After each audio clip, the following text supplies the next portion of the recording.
चलो इधर बात सुनो सब लोग, ध्यान देना। जहां पर ये लिखे हो लास्ट वाले रिमार्क में, it is immaterial whether the loop is traced in a clockwise or anticlockwise direction and starting up down right or left. इसी के आगे हाँ बट नेवर डायगोनली, यहाँ पर फुल स्टॉप लगा था, इसके आगे उसी रिमार्क में बढ़ाना। हाउ एवर, हालांकि हाउ एवर उसी रिमार्क में आगे बढ़ा देना। How ever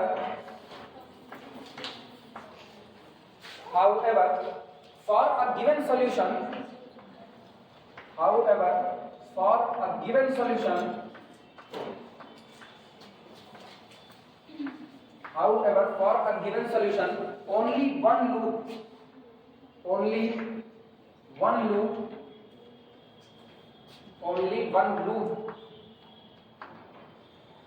can be constructed,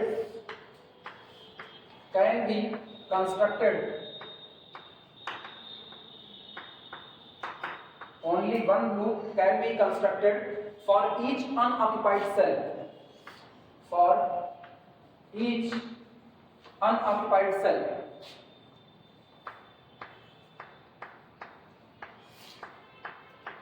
for each unoccupied cell। लेकिन ये भी साफ सुथरी बात है कि जिस अनऑक्युपाइड सेल को आपने सेलेक्ट किया उसके लिए आप केवल और केवल कितना लूप ट्रेस कर सकते हो, एक से ज्यादा लूप वहां पर ट्रेस नहीं हो सकता है। ठीक, इसके बाद सेकेंड रिमार्क लगाना। सेकेंड,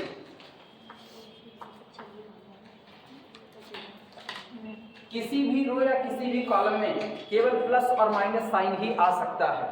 मतलब अगर आप एक रो में चल रहे हो तो रो में आपको एक बार प्लस मिलेगा एक बार माइनस, कॉलम में चल रहे हो तो एक बार प्लस मिलेगा एक बार माइनस। ऐसा नहीं हो सकता है कि किसी रो में आपको डबल प्लस या डबल माइनस मिल जाए। अल्टरनेटिव हो रहा है ना, तो जब अल्टरनेटिव हो रहा है, एक तो आप चल के आ रहे हो हॉरिजॉन्टली और वर्टिकली, तो आप जब हॉरिजॉन्टली चल रहे हो तो सोचो हॉरिजॉन्टल के बाद जब आप ऊपर की तरफ मुड़ोगे तो एक कॉर्नर यहाँ और एक यहाँ, तो अगर इधर प्लस होगा तो दूसरी तरफ अल्टरनेटिव माइनस, अगर उधर माइनस होगा तो इधर प्लस। और जैसे आप ऊपर मुड़े तो यहाँ मान लो प्लस है, तो ऊपर से जब फिर इधर बेंड करोगे बगल की तरफ तो फिर ऊपर एक अल्टरनेटिव साइन। तो एक रो में या तो एक पॉजिटिव एक नेगेटिव होगा या तो नेगेटिव और पॉजिटिव होगा, लेकिन दो पॉजिटिव या दो नेगेटिव नहीं आ सकते हैं। आई बात समझ में? मतलब किसी भी रो या कॉलम में हमेशा दो अपोजिट साइन ही मौजूद होंगे, दो सेम साइन मौजूद नहीं हो सकते हैं। लिखना इस बात को। Second, there can be only one,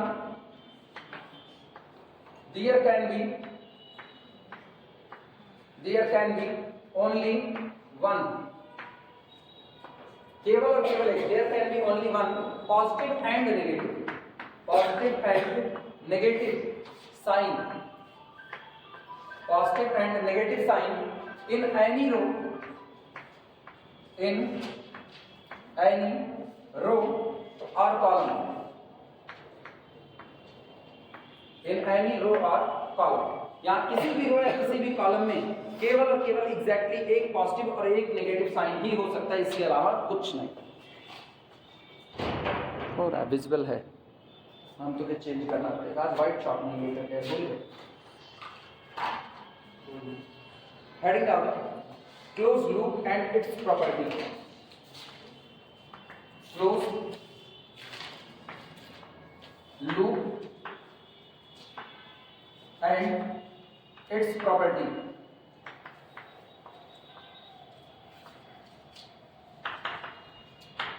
close loop and its property, जो ये लूप बन रहा है इस लूप की प्रॉपर्टी क्या?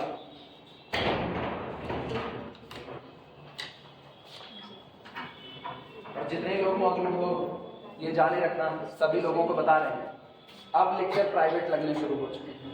ठीक है, अब लेक्चर प्राइवेट हो गए, तो अब अगर तुम गायब हो गए तो तुम अपनी जिम्मेदारी से गायब हो गए, तुम्हारे लिए कोई सहूलियत नहीं है।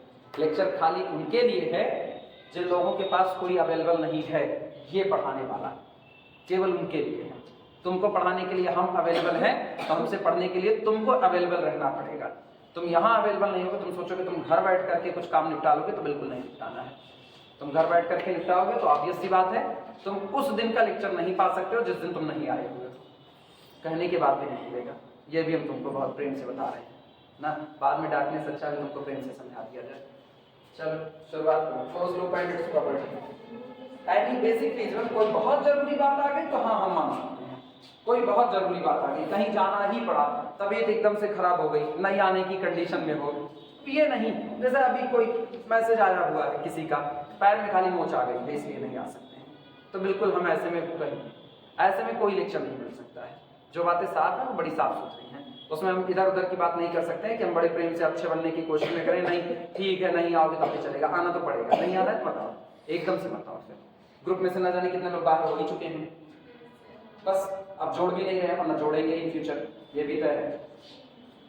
एनी बेसिक, इसीलिए हम क्लास शुरू होने से पहले हर बात बता चुके थे एकदम इनिशियल में, बिना बताए छुट्टी मार दी है वो लोग, बिना बताए छुट्टी मार दी, तो जो बिना बताए छुट्टी मारा उसको जाना बनता है। एनी फीजिबल सॉल्यूशन या बेसिक फीजिबल लगा देना, any basic feasible,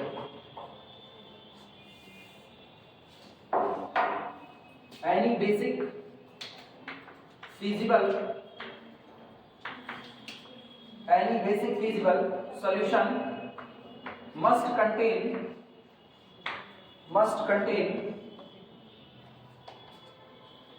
any basic feasible solution must contain m plus n minus 1 independent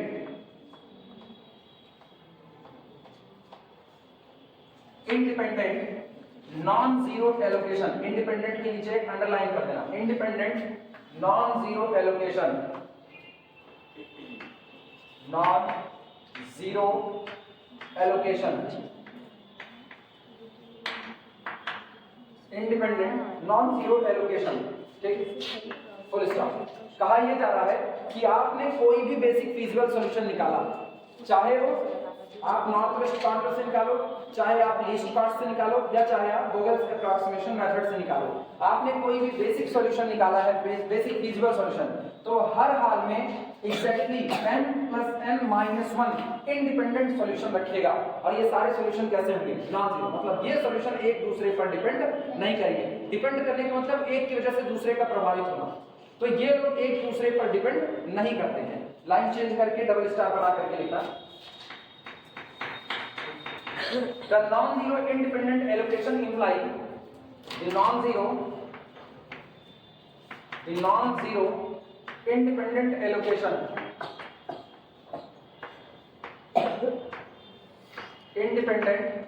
allocations imply यहाँ पर उस बात का मतलब बता दिया जा रहा है कि आपका एक नॉन जीरो एलोकेशन जो आपका, जिसको आप इंडिपेंडेंट एलोकेशन कह रहे हो, वो किस बात को बताता है? इंप्लाई दैट, ये इस बात को बताता है कि that one cannot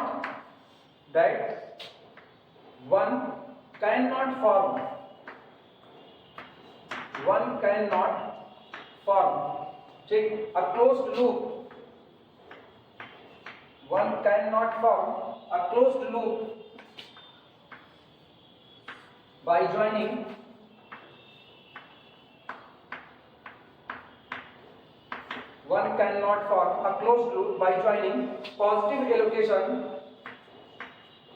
positive allocation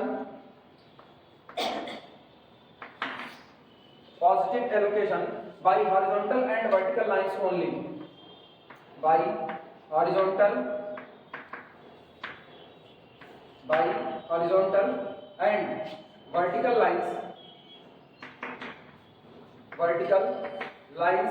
only।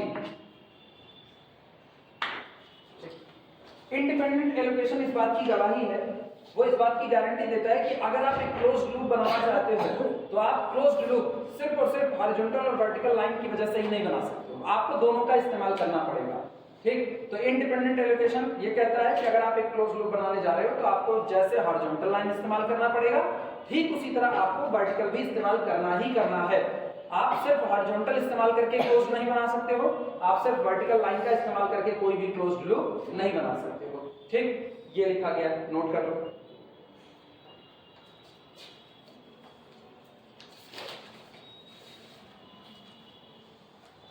एक लूप कम से कम कितने सेल रख सकता है? सोच करके जवाब दो। एक लूप कम से कम कितने सेल रख सकता है? 4, जिसमें से 3 सेल आपकी कैसी होगी? ऑक्यूपाइड, और एक जहां से आपने शुरू किया वो कैसी होगी, अनऑक्यूपाइड होगी। ठीक, लिखना इसी बात को डबल स्टार करके मैथमेटिकली। ये तो मैंने कहा बस खाली वर्बल डेटा में, जो अभी मैंने बात की ना कि अगर आप क्लोज्ड ग्रुप और उसकी प्रॉपर्टी में ये बात कहते हो कि आपका जो नॉन जीरो इंडिपेंडेंट एलोकेशन है वो इंडिपेंडेंसी ये बताती है कि वन कैन नॉट फॉर्म, एक आदमी नहीं बना सकता है अ closed loop bye joining positive allocations bye horizontal and vertical lines only. वो सिर्फ पॉजिटिव और हॉरिजॉन्टल लाइन का इस्तेमाल करके उसको बना दे, ये पॉसिबल नहीं हो सकता। अब हम इसी बात को मैथमेटिकली बोल रहे हैं, लिखना mathematically.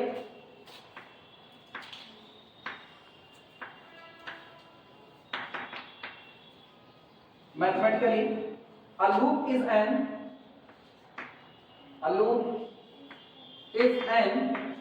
mathematically a loop is an ordered set. A loop is an ordered set of at least 4 cells, कम से कम 4 सेल होनी चाहिए, 4 cells, at least 4 cells in a transportation table, in a transportation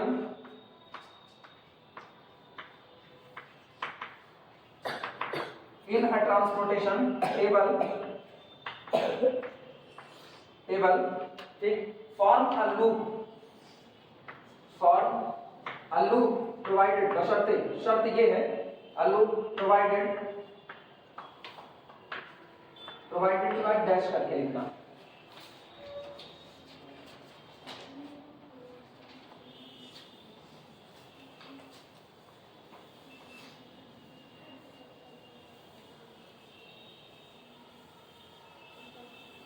सुनो mathematically क्या कहा जा रहा है, कह रहे हैं mathematically a loop is an ordered set. Loop आपका एक व्यवस्थित सेट होता है। ऑर्डर्ड सेट का मतलब इसमें ऑर्डरिंग फिक्स है, आप उस ऑर्डर को चेंज नहीं कर सकते हो। A loop is an ordered set of at least 4 cell, और इसमें कम से कम कितनी सेल शामिल होंगी, 4। या तो कम से कम 4 शामिल होंगी और या तो 4 से ज्यादा होंगी। 4 से कम सेल की वजह से आप लूप नहीं बना सकते। कोई आपसे नॉर्मली पूछे क्या 3 सेल आपको दी गई, 3 सेल से लूप बना सकते हो, जवाब है नहीं, क्योंकि आपको लूप बनाना तो उसमें कॉर्नर बन रहे हैं। ठीक, और आप चल क्या रहे हो, अगर आप केवल 3 सेल से बना रहे हो तो ऑब्वियस सी बात है आप डायगोनली चल रहे हो, और डायगोनली चलने की आजादी नहीं है, आजादी केवल हॉरिजॉन्टल और वर्टिकल चलने की है। ऐसे में 4 लूप तो होना कंपलसरी है मिनिमम। ठीक, लिखा गया है mathematically a loop is an ordered set of at least 4 cells in a transportation table form a loop, और ये 4 सेल को लेकर के एक लूप बनता है प्रोवाइडेड, बशर्ते, शर्त ये है कि आप जो कहा जा रहा है वो शर्तें पूरी होनी चाहिए। पहली शर्त लिखना any two adjacent cell, बगल बगल वाली सेल। पहला any two adjacent cell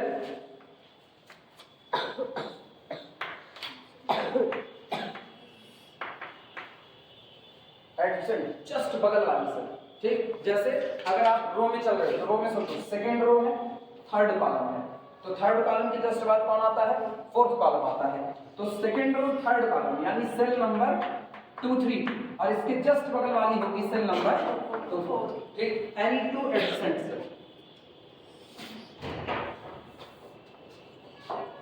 any two adjacent cells of the ordered set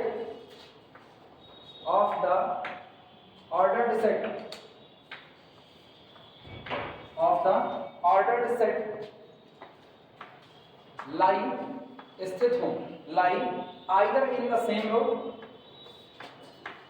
either in the same row or अथवा or in the same column or in the same column। अच्छा, ये थोड़ा सा इनको कहना चाहिए था ना, एलोकेशन वाली सेल की बात करने की, ये ना वैसे सेल की बात नहीं कर रहे, ये एलोकेटेड सेल की बात कर रहे हैं। जैसे मान लो मैंने लूप बनाया, ट्रांसपोर्टेशन टेबल ये है,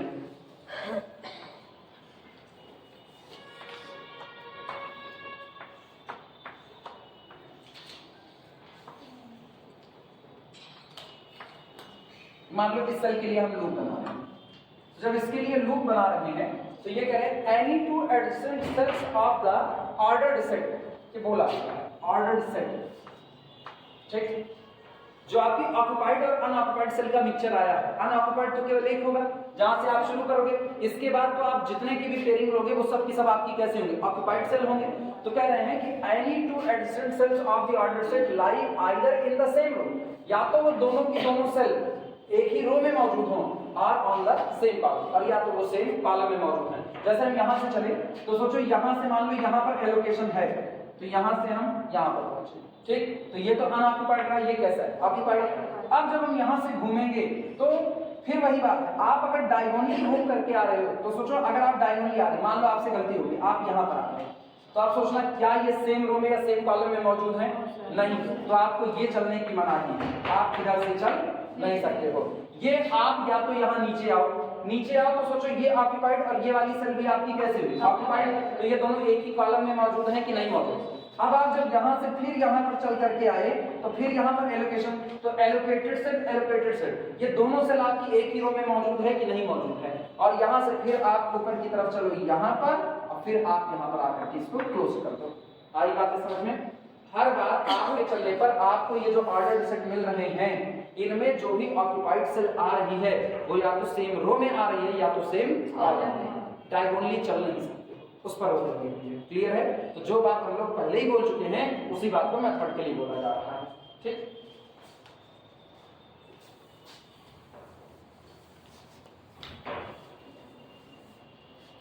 इसके बाद second, no 3 or more adjacent cell, second लिखना इसमें, दूसरी वाली शब्द, no 3 or more, no 3 or more, no 3 or more adjacent cell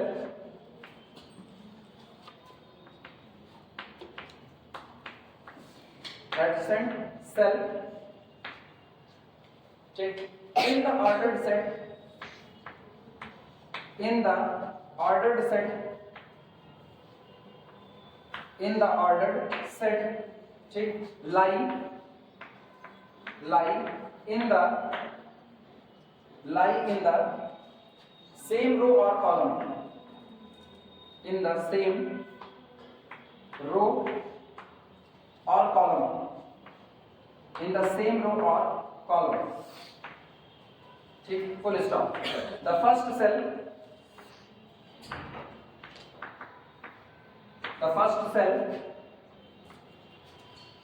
of the set must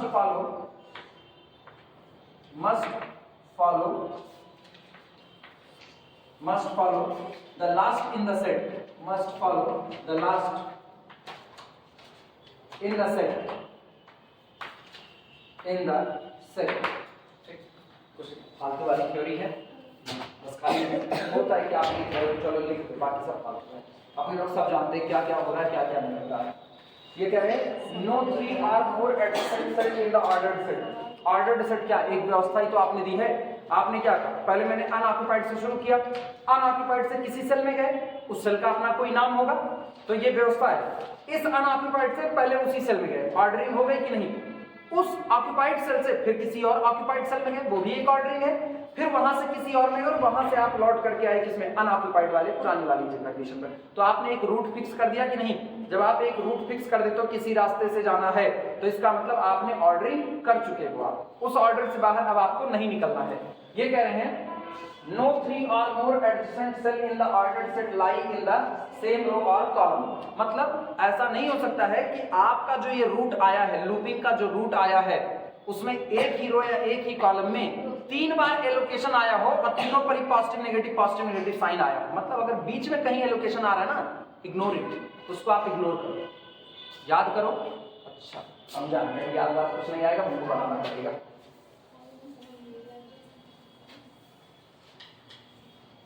theory को समझना थोड़ा सा पहाड़ वाला काम हो जाता है,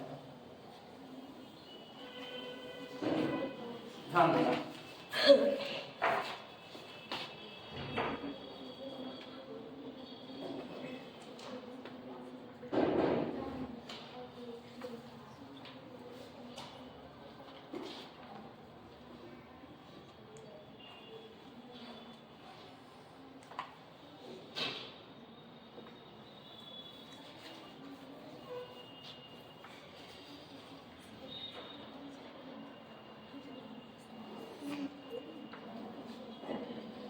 इधर देखो, मान लीजिए आपकी ट्रांसपोर्टेशन टेबल है और ये आपकी इक्विटी सेल है, ये इक्विटी सेल है, ठीक। यहाँ से आपने चलना शुरू किया तो एक तो हॉरिजॉन्टली वर्टिकली चलोगे, उसका तो नियम है। चलो यहाँ से ऊपर की तरफ आए, मान लीजिए आपका एलोकेटेड सेल है, वहां पर एलोकेशन हुआ है तो यहाँ पर गए। इसके बाद फिर यहाँ से हम किसी और सेल में गए। मान लो अगर जाने के दौरान इस बीच रास्ते में एलोकेशन हुआ है, बीच रास्ते एलोकेशन हुआ और आप फिर यहाँ पर आ रहे हो, यहाँ से फिर आप यहाँ आए, इस यहाँ पर एलोकेशन था, यहाँ से फिर आप यहाँ गए, यहाँ एलोकेशन था और फिर आप यहाँ पर गए, यहाँ भी एलोकेशन था। तो गौर करना, भले ये एलोकेटेड है, एलोकेटेड है, ये भी आपका कैसा है, एलोकेटेड सेल है, ये भी एलोकेटेड है, ये भी एलोकेटेड और ये भी, ये सारे सेल आपके भले एलोकेशन रखे हुए हैं, लेकिन उसके बावजूद भी जब आप ऑर्डर्ड सेट तैयार करोगे, एक रूट तैयार कर रहे हो, इसी रूट से होकर के जाना है, तो उसमें आप इसको क्या करोगे, इग्नोर करोगे। इसे क्या करोगे, इग्नोर। तीन सेल एक साथ आई हैं, तीनों ऑक्यूपाइड हैं, तीनों ऑक्यूपाइड हैं, लेकिन ये बीच वाला मेरे सॉल्यूशन सेट का हिस्सा नहीं होगा, मतलब मेरे रूट का हिस्सा नहीं होगा, क्योंकि इनसे इधर जाने पर अगर आपने इसको कंसीडर किया तो सोचो यहाँ पर मान लो यहाँ प्लस साइन, तो यहाँ पर कैसा माइनस, यहाँ पर कैसा प्लस और यहाँ पर कैसा माइनस। एक ही लाइन में तीन साइन हो गए कि नहीं, जबकि एक लाइन में केवल कितने साइन होने हैं, दो साइन होने हैं। तो ये सेल, ये जो सेल है जहां पर ये एलोकेशन हुआ है, वो आपके सॉल्यूशन सेट का हिस्सा नहीं होगा। आपके सॉल्यूशन सेट के हिस्से में ये वाले सेल होगी। हम एक चीज बार बार उल्टी बोल रहे हैं, सॉल्यूशन सेट बोल रहे हैं ना, वो मेरे लूप रूट का हिस्सा नहीं होगा। जिस लूप के लिए हम रूट बना रहे हैं उसका सॉल्यूशन का हिस्सा तो है ही। लूपिंग के रास्ते में ये लिया जाएगा, लूपिंग के रास्ते में ये भी लिया जाएगा, ये लिया जाएगा और ये लिया जाएगा, लेकिन इनको और इनको कंसीडर नहीं किया जाएगा। मतलब कल को जब हम कुछ जोड़ या घटा रहे होंगे तो वो केवल यहाँ यहाँ यहाँ और यहाँ होगा, इन दोनों पर कोई चेंज नहीं आएगा।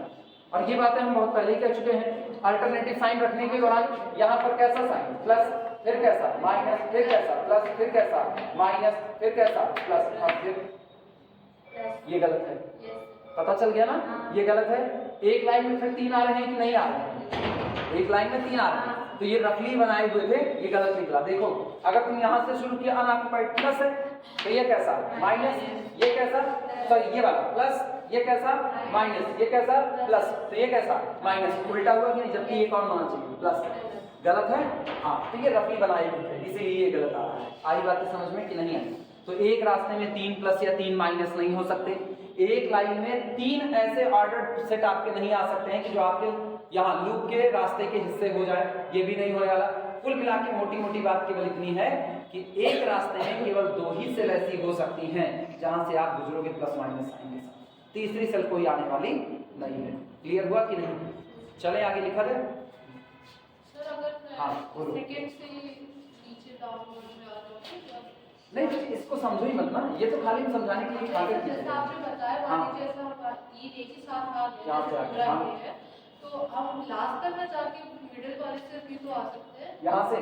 यहाँ से इससे गौर करना, यहाँ से यहाँ गए, यहाँ गए, यहाँ गए, यहाँ गए, तकलीफें सुनना, तकलीफें plus minus plus minus plus minus, तकलीफें से मतलब ऐसा कर सकते हैं? नहीं कर सकते, गलत है। मैं बता जैसे हो गया था अभी, जब आप लास्ट तक ना जाके करूँ, अगर सेकंड नंबर पे ही मिल जाता है तो मैं उधर से इंटरव्यू नहीं कर सकती हूँ। पता है बच्चे, पहले ही लिखवा दिए, सिर्फ एक ही लूप बनेगा, बन ही नहीं सकता, उस तरह नहीं बनता, बन ही नहीं सकता। पूरे सॉल्यूशन को करने के बाद आपके पास जो लूप बनेगा ना वो एक ही बनेगा, जो हम बनाएंगे वही लूप तुम्हारे पास बनेगा, वही लोगों के पास बनेगा। और अगर कहीं ऐसा हुआ कि मैंने कोई और लूप बनाया, इन्होंने कोई और बनाया, तो या तो हम गलत है या तो यहाँ सामने बैठे लोग गलत हैं। एक ही लूप बनेगा, इसीलिए पहले भी उस बात को लिखा चुके हैं ना, लूपिंग एक ही होगी। अभी हम सवाल नहीं उठाएं, अब सवाल उठाएंगे ना तो समझ में। ये तो ऐसे रफली अंदाज में खींच दिया, हम भी नहीं ध्यान से उठा करके तीनों एक में डाल दिए, गलत हो गया ये, ठीक है। ये ऐसा नहीं, बड़ा गंदा गंदा है ना, ऐसा नहीं होना चाहिए ना, वो गड़बड़ बन गया, हम भी नहीं ध्यान दिए। एक ही लूप बनेगा, वो टेंशन लो ना, एक ही लूप रहेगा।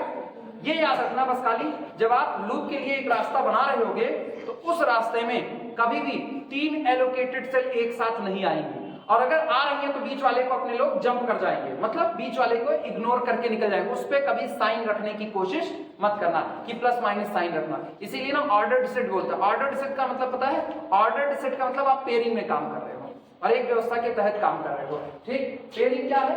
ये वाला सेल इस वाले सेल से अटैच है, ये पेयर है, ये सेल इससे अटैच है। अगर आप ऐसा करोगे ना, ये इससे अटैच हुआ, ये इससे अटैच हुआ, ऐसा पॉसिबल नहीं, तो ये सीधे सीधे इससे अटैच हो गया। तो ये एक सेल हुआ, ये आपका दूसरा सेल हुआ, ये कहीं आया तीसरा सेल हुआ, ये आपका अनऑक्युपाइड था और अब ये जुड़ा। अब इसमें दिक्कत नहीं होगी, इसमें दिक्कत नहीं होगी। लेकिन ये याद रखना, हर बार स्क्वायर बने ये कोई जरूरी नहीं है, वो कुछ भी बन सकता है। ठीक है, बाद में न्यूमेरिकल करवाएंगे, उसमें अलग अलग भी बनेंगे, लेकिन अभी तो तुमको ऐसा एक्सेप्ट करना है क्योंकि अभी थ्योरी से हटना नहीं चाहते हैं। एक न्यूमेरिकल करके दिखाएं तुमको कैसे बन रहा था, चले यार ना। तो एक ही लूप बनेंगे, उससे एकदम बेफिक्र रहना, दो लूप होने वाले नहीं, दो नहीं हो सकते, पक्का नहीं, दो लूप नहीं हो सकते। क्लॉक एंटी क्लॉक को दो नहीं माना जाता, चाहे आप क्लॉकवाइज चलो चाहे आप एंटी क्लॉकवाइज चलो, एक ही लूप पे आप चल रहे हो ना। सुनो, अरे भूल गए तुम लोग, वेक्टर पढ़े हुए थे, याद करो। अच्छा छोड़ो, नहीं याद आया तो ऐसे सुनो, ध्यान देना। क्लॉकवाइज और एंटी क्लॉकवाइज दो लूप नहीं होते, एक ही रास्ते पर चलने की दो अलग अलग दिशाएं होती हैं। जैसे हम यहाँ पर खड़े हैं और कोई मेरे से कहे कि तुम इस तरीके से चलो, तुम इस तरीके से चलो कि ये वाला जो एरिया है यहाँ, ऐसे यहाँ पर एक एरिया बना दिया, यहाँ एक हवन कुंड रख दिया गया, ठीक है। और मुझसे कहा जा रहा है तुम ऐसा चलो कि ये हवन कुंड हमेशा तुम्हारे दाहिनी तरफ ही नजर आए। किधर नजर आए? दाहिनी तरफ। मेरा दायां कौन होगा? ये वाला। तो अब ये मेरे हमेशा दाहिनी तरफ बना रहे, तब ऐसे चलेंगे, ऐसे चलेंगे। ये इधर बना रहेगा, किस डायरेक्शन में चल रहे हैं? घड़ी के चलने की डायरेक्शन। ये मेरा क्लॉक है, ठीक। अब वही बंदा मेरे को फिर कह रहा है कि ये आपके हमेशा आपके बाईं तरफ बना रहे, तो क्या करेंगे? बाईं तरफ। अब ऐसे चलेंगे ना, बस इस तरीके। अब वो मेरे किधर बना? बाईं तरफ, यानी ये एंटी क्लॉकवाइज। क्या मैंने दो जगह देखी? एक ही जगह की तो बात कर रहे हैं। तो इसका मतलब एक ही लूप पर क्लॉकवाइज चलना या एक ही लूप पर एंटी क्लॉकवाइज चलना, दो लूप नहीं बनाता है, एक ही लूप बनाता है। उस लूप पर चलने की अलग अलग डायरेक्शन है। किसी न्यूमेरिकल में ऑप्टिमलिटी क्राइटेरिया टेस्ट करने के दौरान जो लूप बनेगा वो केवल और केवल अनऑक्युपाइड सेल के लिए आप लूप बना रहे हो, वहीं से शुरू करोगे वहीं पर खत्म करोगे, वो केवल और केवल कितना लूप बनेगा? एक से ज्यादा लूप बन भी नहीं सकता है। आई बातें समझ में? अभी थोड़ी देर में दिखाते हैं।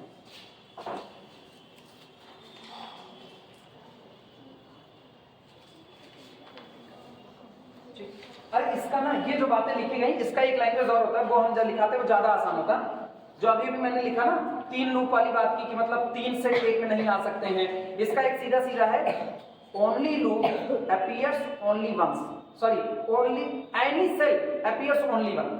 कोई भी सेल लूप के बनने के दौरान अपीयर तो होगी, लेकिन केवल कितनी बार अपीयर होगी? एक बार। और एक बार अगर वो आपके सामने आ रही तो आप एक ही साइन तो उस पर दे सकते हो। तुम सोचो अभी मैंने जो गलत बनाया था वहां वो दो बार अपीयर हो रही थी लूपिंग में। एक बार हम यहां से चले, चलने के दौरान इधर गए, फिर नीचे आए, फिर इधर, ये दोबारा हमसे टकराई, लेकिन दोबारा टकराई तो सोचो एक बार इसने प्लस साइन लिया था चलने के दौरान और वापसी के दौरान इसने क्या ले लिया? नेगेटिव ले लिया था। तो ये केवल और केवल पूरे रास्ते पर केवल कितनी बार आनी चाहिए? एक बार ही आनी चाहिए, दो बार आनी नहीं चाहिए, ठीक। बहरहाल छोड़ो उसको सबको, अपने लोग तुरंत एक फिगर बनाना, छोटा सा फिगर बनाना, एक तुम्हारी वो दिक्कत दूर कर दे रहे हैं कि आप एक ही अनऑक्युपाइड सेल में, ध्यान से सुना, एक ही अनऑक्युपाइड सेल में आप दो रास्ते से नहीं आ सकते हो, आप एक ही रास्ते से आओगे, ठीक। उसके लिए हम तुमको दो फिगर बना करके दिखा रहे हैं। दोनों फिगर में एक के ऊपर लिख देंगे एक्सेप्टेबल और दूसरे के ऊपर लिख देंगे नॉन एक्सेप्टेबल, कि आप उस रास्ते को एक्सेप्ट नहीं कर सके भले आपके पास दो रास्ते हैं। ऐसा पॉसिबल ही नहीं होगा कभी।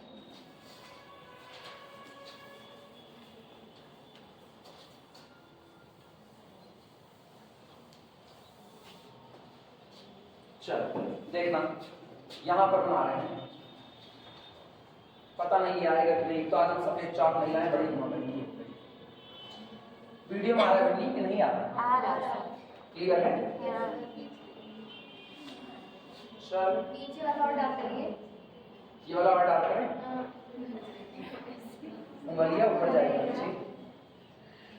सब ये ना बदल दें, वाइट चॉक डिपार्टमेंट में कोई होगा नहीं। ये तो और नहीं दिखेगी, ये तो और नहीं, तो पिंक पिंक है, ये और नहीं दिखने वाली है। येलो क्यों बच्ची एक ही थी, हाँ एक ही थी और थी ही नहीं, ये शायद दिखे, ये दिखेगा, ये दिखा बस सब व्हाइट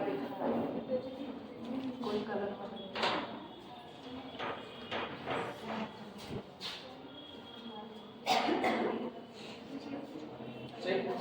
इधर लिख रहे हैं ए बी, फिर कितना सी डी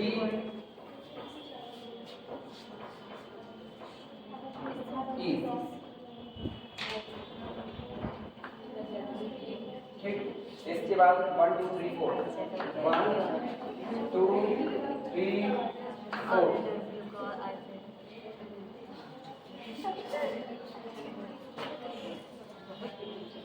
नहीं आज हम घर से चले ना, चौक का डिब्बा उठाने लगे, बस उसी के चक्कर में एक कलर्ड चौक आ जाते, तो हम ध्यान भी नहीं दें कि हम कलर्ड लेकर के जा रहे हैं।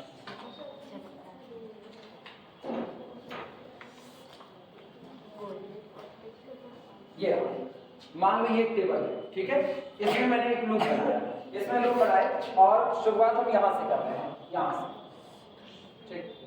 ये हमारी अनऑक्युपाइड सेल है, यहाँ से मैंने शुरू किया, तो यहाँ से सबसे पहले हम गए ऊपर, यहाँ इस सेल में, ये एक अंदाजा है बस खाली, ठीक है, ये किसी न्यूमेरिकल का हिस्सा नहीं है, तुम इसको किसी न्यूमेरिकल का हिस्सा मान, बस एक पैटर्न तैयार कर रहे हैं कि ऐसा ऐसा हो सकता है। यहाँ से फिर सीधे हम गए फोर्थ वाले हिस्से में, यहाँ, ठीक, ये रहा। इसके बाद फोर्थ वाले हिस्से से हम चले आए एकदम सीधा नीचे, यहाँ पर ऑक्युपाइड सेल है, यहाँ है। इसके बाद फिर चले आए सबसे लास्ट वाले हिस्से में, यहाँ सबसे लास्ट हिस्से, यहाँ पर, यहाँ से फिर गए यहाँ और यहाँ से आ गए यहाँ, ये रहा। अब बताओ क्या ये स्क्वायर है? क्या ये रेक्टेंगल है? कुछ नहीं, ये ऐसे ही कोई डिब्बा डिब्बा जोड़ करके बना दिया गया, लेकिन ये एक्सेप्टेबल होगा। क्यों? सुनो, यहाँ से हम चले थे, इस पर मैंने क्या लगाया? प्लस साइन लगाया, ठीक। यहाँ पर गए, ऑक्युपाइड सेल है, ये याद रखना, जितने कॉर्नर है वो सारे कॉर्नर क्या होने चाहिए? ऑक्युपाइड। बीच वाले जो हो वो रहे, मेरे से कोई फर्क पड़ने वाला नहीं है। तो ये रहा अनऑक्युपाइड, जहां से आपने शुरू किया, प्लस साइन, ठीक, इस पर टिक लगा दिया क्योंकि मैंने यहाँ से स्टार्ट किया हुआ है। इसके बाद ये माइनस साइन, ये प्लस साइन, ये माइनस साइन, ये प्लस साइन, ये माइनस और ये, कोई तकलीफ नहीं, और एक ही लूप बनेगा, दूसरा लूप अब नहीं बन सकता है इस पे, ठीक। अब चलने की डायरेक्शन, अभी मैं किधर से चले, अभी हम लोग किधर से चले, क्लॉक या एंटी क्लॉक? अभी क्लॉक वाइज चल रहे हैं, आप चाहो तो आप इधर से आओ, एंटी क्लॉक में कोई फर्क पड़ने वाला नहीं है, ये एक्सेप्टेबल है, यहीं पर लिख देते हैं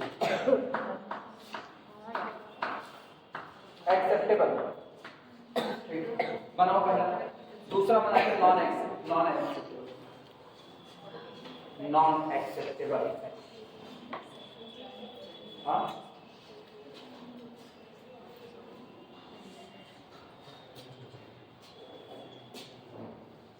वैसे जितना बनाए टेस्ट तो तुम लोगों का भी बनता है, बनता है ना? यस सर, जल्दी लेना, ठीक है, लेकिन बताइए, बिना चलेगा सर, ठीक है सर, एंड अच्छा कार्बोहाइड्रेट सोचते हैं कि सर सारे चैप्टर का नहीं, केवल केवल इसी का। अच्छा, जो आसान लगे उसी का, ये सही है, अपने आप से पकाएंगे जो आसान लगे। सर पहला चैप्टर सब भूल बिगन मेथड, ठीक है हाँ, और उसमें दे डिजेंसी निकालने चाह और इसमें डिजेंसी अच्छा,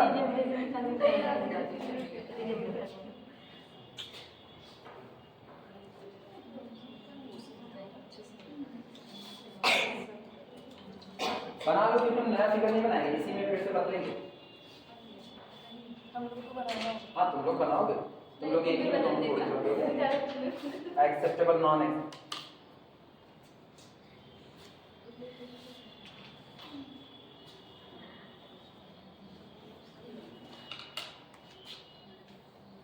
ये कमरा वैसे बड़ा अच्छा है, यहाँ से मेरा घर मुझको नजर आता है, वो मेरा घर दिखाई दे रहा है। दिखाई देते हैं यहाँ से। सर आप बताइए क्या?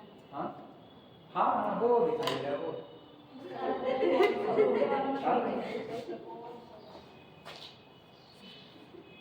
चल अगला देखो, इधर देखो। ये तो एक्सेप्टेबल हुआ। आप एक और बना रहे हैं वो नॉन अनएक्सेप्टेबल, ठीक है, उसको आप एक्सेप्ट नहीं कर सकते, उसमें दो रास्ते हैं। देखना ये गया नॉन एक्सेप्टेबल, चलो ये मिट गया।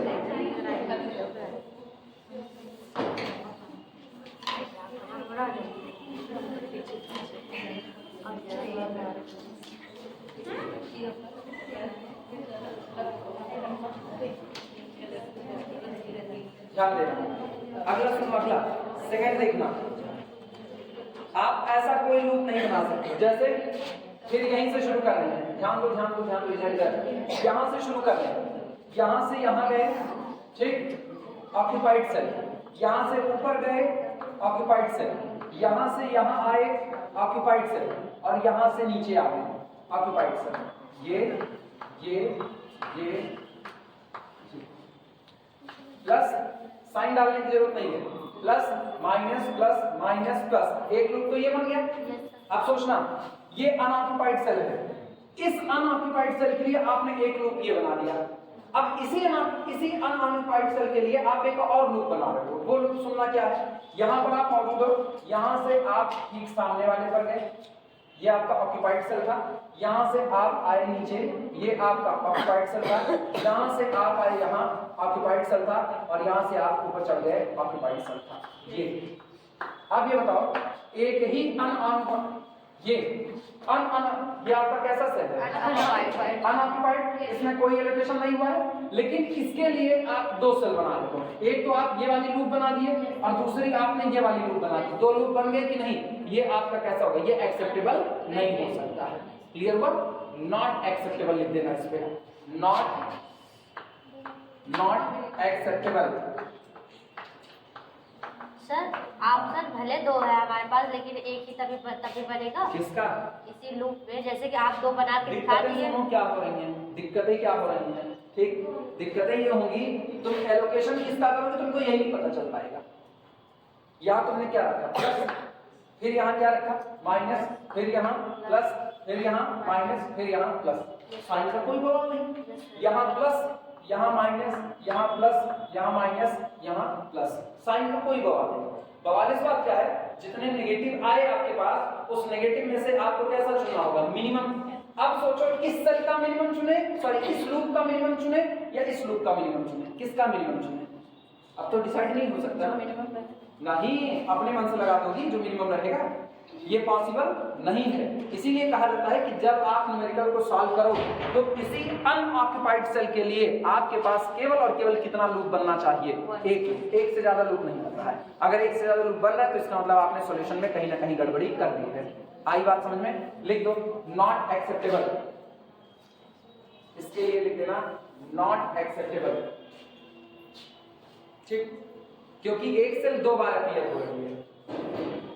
ये सेल नंबर B2 कितनी बार अपीयर है, दो बार। सेल B2 इधर से चलने के दौरान भी मिल रही है, इधर से चलने के दौरान भी मिल रही है, जबकि उसको मिलना केवल कितनी बार चाहिए था, एक बार, ठीक। तो लिख देना आगे नॉट एक्सेप्टेबल सिंस आगे बढ़ा देना, रीजन बता देना, not acceptable since cell B2, since cell, ऐसे लिखना, cell B2, since cell B2 appears twice, दो बार सामने आई है, appears twice, since cell B2 appears twice, क्योंकि ये सेल दो बार अपीयर हो गई है, ठीक। अब चलो न्यूमेरिकल सॉल्व करते हैं। यहाँ से हम लोग न्यूमेरिकल की शुरुआत करेंगे और लूप बनाएंगे, बाकायदा लैंग्वेज लिखेंगे, दो न्यूमेरिकल करवाते हैं, दोनों न्यूमेरिकल में लूपिंग तुमको सही सलामत तरीके से आ जाएगी। जरूरत होगी और करवाएंगे, फिलहाल दो का टारगेट है, मिटाया जाए इसको।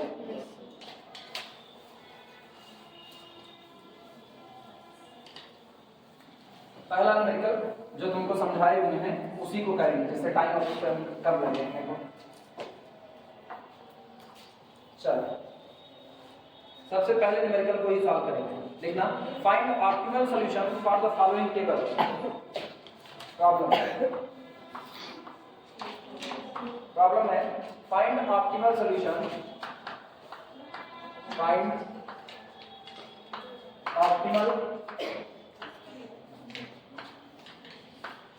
optimal solution for the following problem,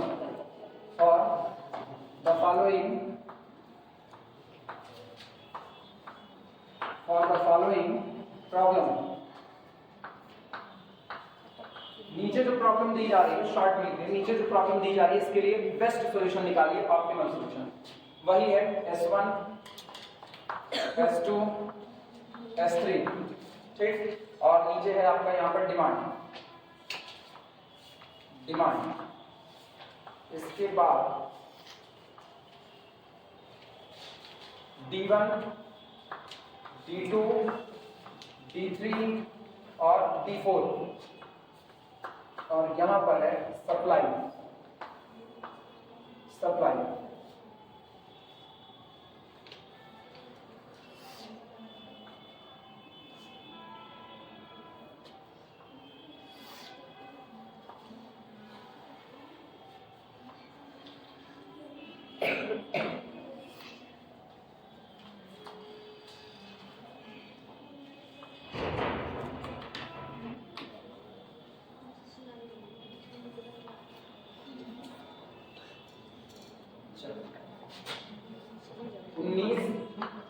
इसके बाद फिर कितना 70 19 70 40 और यहाँ पर 5, फिर अपने पास था 30 30 8 8 30 30 8 8, फिर था 50 40 70 7 50 40 70 7, और फिर अपने पास था 10 60 30 10 60 30,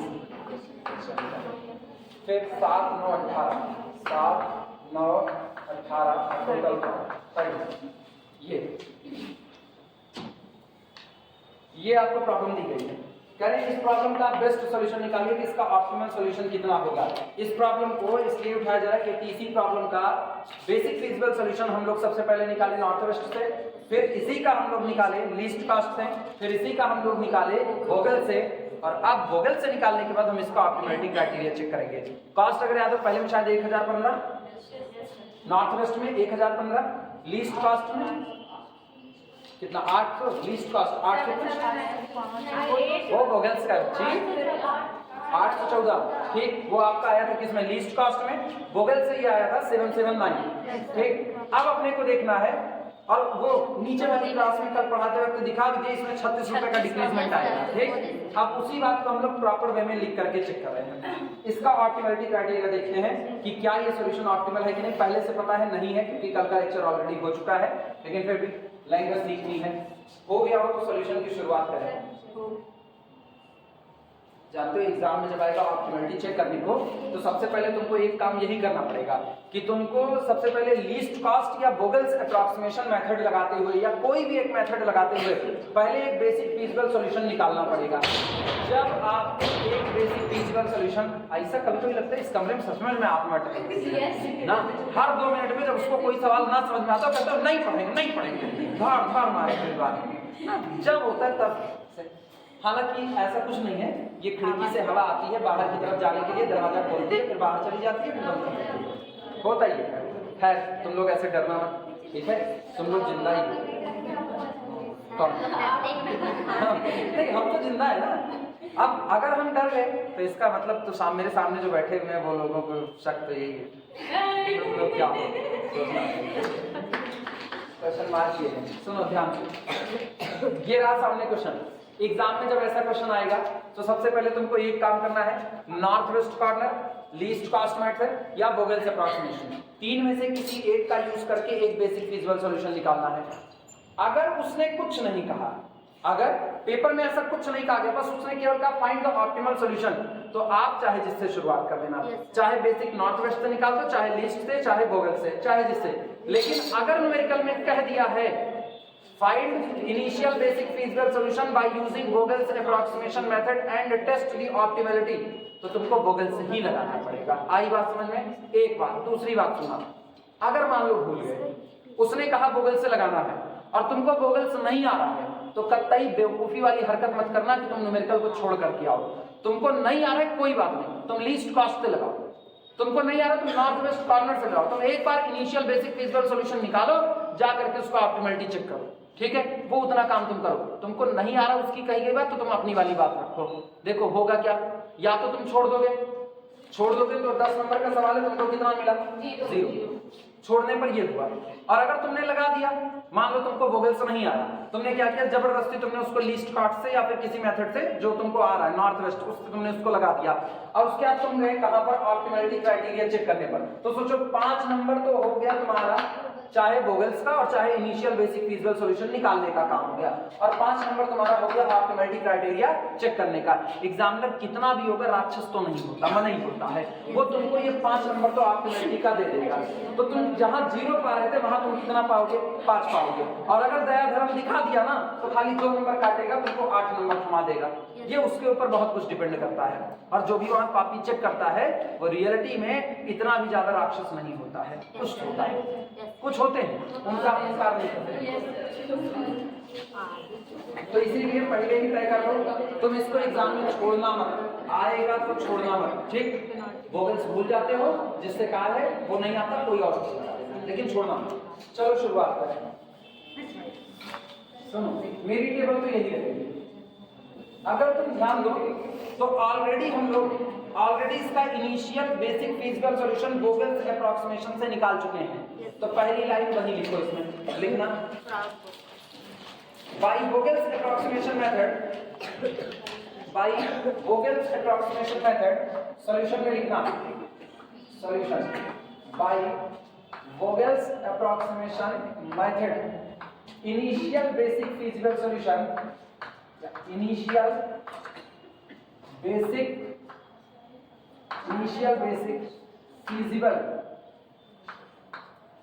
feasible solution is by Vogel's approximation method initial basic feasible solution is। चलो इनिशियल सॉल्यूशन में एलोकेशन चेक कर लेना। 19 पर 5 का एलोकेशन था, आया ना? 19 पर 5 का एलोकेशन। वैसे मेरे को टेबल बड़ी करनी पड़ेगी, जहाँ तक हम टेबल बड़ी कर देते हैं, तुम लोग बनाओ क्या करेंगे, बनाना चाहिए, क्योंकि अभी उसी में अपॉर्चुनिटी कॉस्ट निकालनी है, वो भी लिखनी पड़ेगी, तो टेबल बड़ी चाहिए। हाँ तो लोग भी बड़ी बनाओ। S1 लेकिन अभी तुम लोग मत बनाना, 2 मिनट रुक जाओ। S2 S3 यहाँ पर अपने पास कौन था? डिमांड।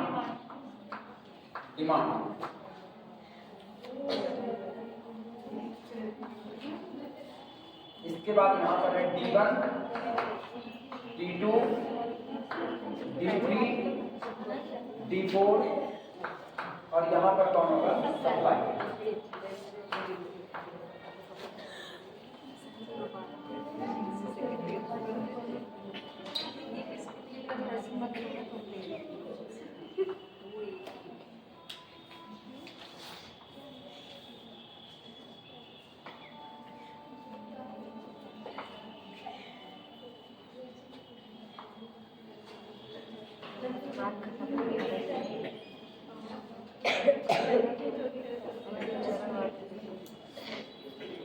चलो अब कॉस्ट लिखते चल रहे हो, जो एलोकेशन हुआ था वो लिखते चल रहे हैं, बस मिलाते रहना। क्या यही था? यहाँ पर कॉस्ट 19 थी और यहाँ एलोकेशन 5 का था, आया ना? इसके बाद यहाँ पर 70 का था, कोई एलोकेशन नहीं। यहाँ पर कॉस्ट 40 थी, कोई एलोकेशन नहीं, ठीक? और यहाँ डिमांड 5 था, ठीक? अगले वाले में 30 कॉस्ट 8 की थी, एलोकेशन भी 8 का था, ठीक? और यहाँ डिमांड भी कितने की? 8 की। इसके बाद फिर 50 40 और 40 पर 7 का एलोकेशन था, ठीक? इसके बाद फिर 70, यहाँ पर 7। अगले में था 2 2 10 पर 2 का एलोकेशन, 60 पर 2 का एलोकेशन और 20 पर 10 का एलोकेशन, और यहाँ पर 14। इसके बाद सप्लाई 7 9 18 7 9 18 और ये था 34। पहला ये बना लो। सबसे पहला काम होगा क्या, रो और कॉलम के लिए ध्यान देना, रो और कॉलम के लिए जो लोग उस दिन नहीं थे, नहीं समझ पाए थे, कौन कौन नहीं था कल जब नीचे क्लास चल रही थी, कौन कौन नहीं था? एक तुम और तुम कई दिन से नहीं थी ना, कहाँ गए थी? शादी में ना। अब जितना छूटा वो कैसे भरोसा नहीं, समझ आ जाएगा। लेक्चर तो सारे प्राइवेट हैं। हाँ सोच लो। ये बस दिक्कत तो यही है ना, शादी में जाने का सबसे बड़ा नुकसान यही होता है और कुछ नहीं ना। उधर किसी और की शहीदी होती है, यहाँ आपका लेक्चर शहीद हो जाता है। शादी का नुकसान यही है। तभी तो वो बड़ा फेमस है ना, शादी वो लड्डू जो खाए वो पछताए, ना खाए वो पछताए, जो जाए वो पछताए, जो रह जाए यहाँ वो पछताए। तुम लोग रह गए तो पछताए, ये चली गई यहाँ पछताए। दिक्कत यही है। क्या कर सकते हैं?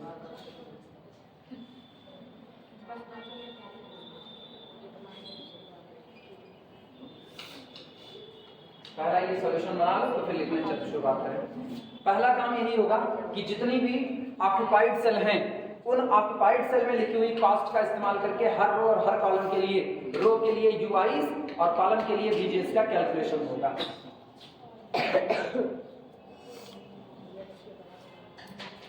कंफ्यूज हो कहीं हो तो बताओ ना, कोई बात नहीं हो अपने बतिया नहीं, अपने सोच लिए एक दूसरे कंफ्यूजन दूर कर ली।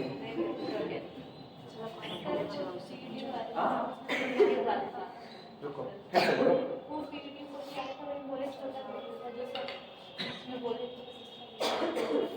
कौन सा वीडियो?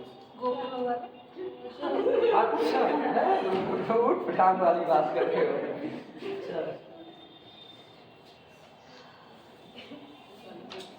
लिखा जाए, कुछ लिखने की शुरुआत करें। अच्छा टेबल के बगल में कुछ जगह है कि नहीं? यहाँ जगह है बची है? नहीं बची है तो नीचे लिखो। अगर बची हुई है तो यहीं पर लिखना, करने पर जैसे हम नीचे लिखने जा रहे हैं लिखना नंबर ऑफ ऑक्युपाइड सेल। अब ये तो नया सवाल बन गया ना, पुराने वाले सवाल से पूरी लैंग्वेज नहीं ले, पुराने सवाल से मैंने केवल एक बात ली हुई है बस कि ये सॉल्यूशन आया हुआ है। एग्जाम में तुमको वो भी पूरा प्रॉपर वे में निकालना पड़ेगा क्योंकि लॉन्ग आंसर करेगा। लिखना number of occupied cell, number of occupied, number of occupied cell ठीक is equal to m plus n minus 1 that is equal to 3 plus 4 minus 1 is equal to 6। यहाँ पर अगर नंबर ऑफ ऑक्युपाइड सेल को देखा जाए तो उनकी संख्या कितनी है? m plus n minus 1 जो चाहिए था वो मौजूद है। ठीक, दिस इंप्लाइज दैट, इसका मतलब क्या हुआ? इसका मतलब जो सॉल्यूशन आया है ये हमारा नॉन डिजेनरेट सॉल्यूशन है। लिख देना this implies that non degenerate solution, non degenerate solution. हमारा सॉल्यूशन कैसा रहा? Non degenerate. और अगर ये नॉन डिजेनरेट है तो इसका मतलब ऑप्टिमल सॉल्यूशन फाइंड आउट किया जा सकता है। लिखना so optimal solution, so optimal solution, optimal solution can be obtained, obtained. बोलो कहाँ दिक्कत है? हाँ बोलो कहाँ दिक्कत है? तो उनको अच्छा आराम से खास में फिर पूछा, कोई दिक्कत नहीं। हाँ अच्छा तो क्वेश्चन कौन पूछ रहा था? वहाँ 6 जो आया है, 6 जो आया है कौन कर रहा था? कोई नहीं, मेरे कान बज रहे हैं। उजाला पूछ रहे क्या पूछ रहे? बोलो बोलो वरना अंधेरा ही रहेगा। समझ गए? नाम के अकॉर्डिंग नहीं समझना तो तुरंत पूछो, नहीं पता चला अंधेरे में डुबकी लगाओगे। चले भैया शुरुआत करें। हेडिंग डालो, हेडिंग डालो, एक हेडिंग बोले फॉर ऑक्युपाइड सेल। लिखना फॉर ऑक्युपाइड सेल्स, हेडिंग डाल दो फॉर ऑक्युपाइड सेल्स।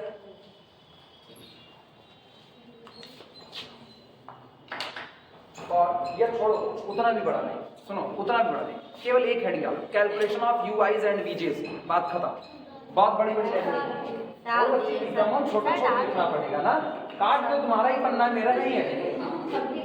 कैलकुलेशन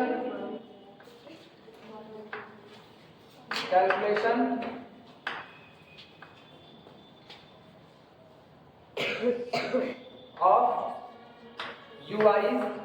अच्छा सुनो, कितनी रो है तुम्हारे पास? रो कितनी?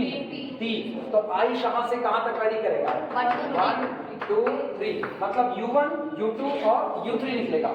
Calculation of UIs for row and VJs, जहां पर j less than or equal to 4 greater than or equal to 1 for column, for column dash. चलो लिखना, calculation of UIs and VJs for row and column. Row और column के लिए UI और वीजे का calculation. अरे जे की वैल्यू 1 से 4 तक तो जाएगी, तो भैया 4 कॉलम है, तो j बराबर 1, j बराबर 2, j बराबर 3, j बराबर 4, तो ये दोनों हो गए। इन्हीं दोनों का पूरा कैलकुलेशन करना है।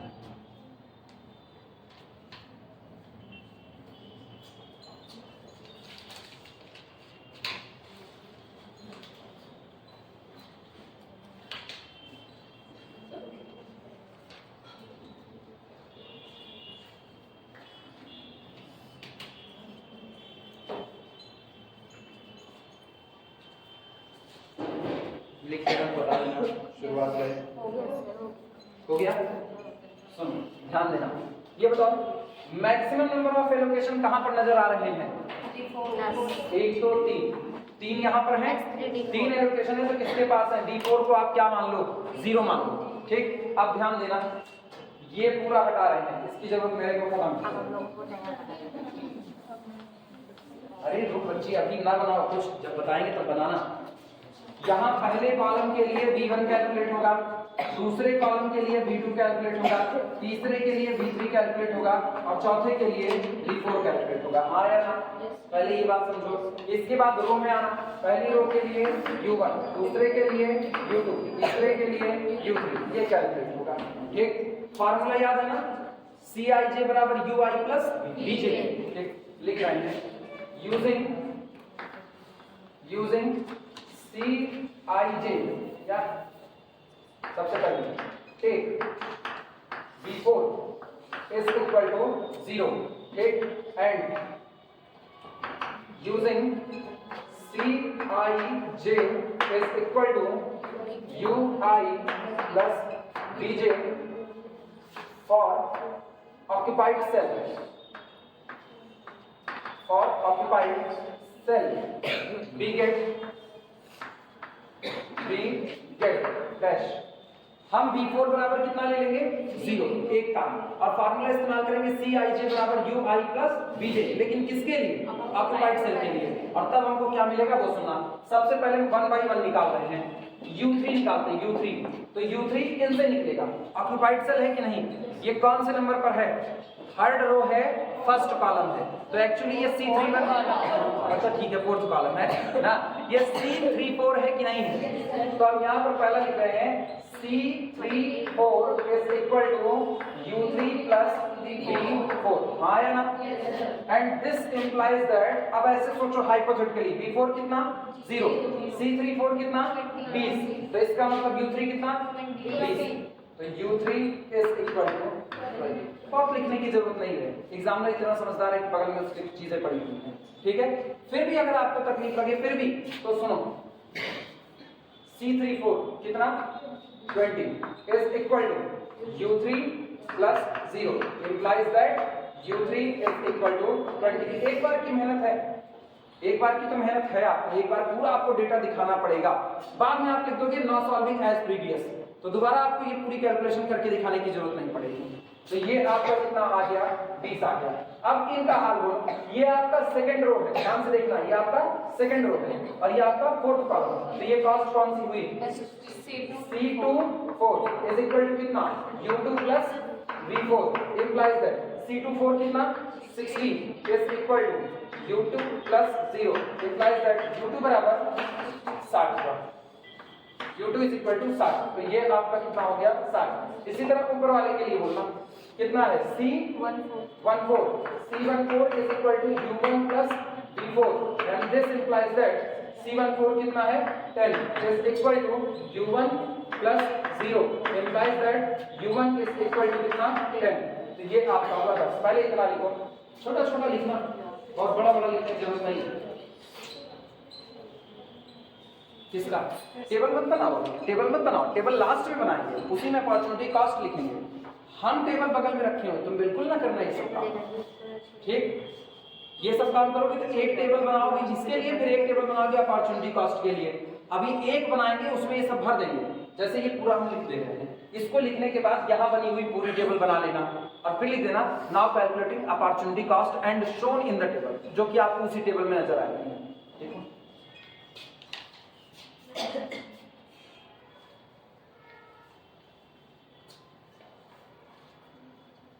अभी हम ना ये अपॉर्चुनिटी कॉस्ट सब एक साथ लिखेंगे इकट्ठे, तो एक ही टेबल पर काम करेंगे। ऐसे टेबल बनाएंगे तो टेबलें बनाते रह जाएंगे पूरे एग्जाम में।